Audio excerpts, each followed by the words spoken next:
an American, do you view like kind of this situation connecting Jews from both sides of the aisle, from both sides of the political spectrum? And is it something that you've seen or noticed more unity in America within the American Jewish community? I mean, I think everyone has been united, even in Israel, right? I mean, when there's a common tragedy, it unites people.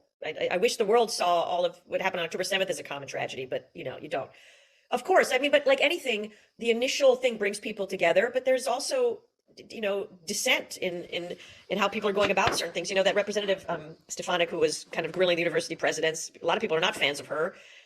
She's a big Trumper, but even people on the very progressive left are like, I agree with her on that one. Like, good for, so yeah, of course, when we're dealing with something so clear cut, that's so obviously wrong, like calling, for the genocide, the same thing, like when it's that clear, when innocent civilians have been so tortured, when they're hostages being held, and elderly and babies, when it's that clear, how are people not calling out? That's when you're like, how is this not bringing more people together? And yes, you'd hope at least the Jewish community is sorry, the Jewish community, as I highlight the Christmas tree, I'm in an Airbnb, so I can't, this is not mine, but I do love a good Christmas tree. Let me just put that out there.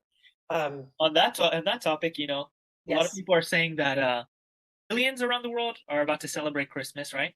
yes. December 25th, but there are those that say that Jews have only been living in Israel since 1948. So Since isn't it? 1986, like Jews started living there when There's, I got there. Do you know what I mean? I yeah, feel there's like some that's irony really there, when. right? There's some space for humor in that one, no? Yeah, well, of course, like I said, the absurdities of the claims, are, you can definitely mock that. Can you start making fun of the claim that babies were not beheaded or put in ovens? No. Like that, to me, the horror of kind of denying that is beyond.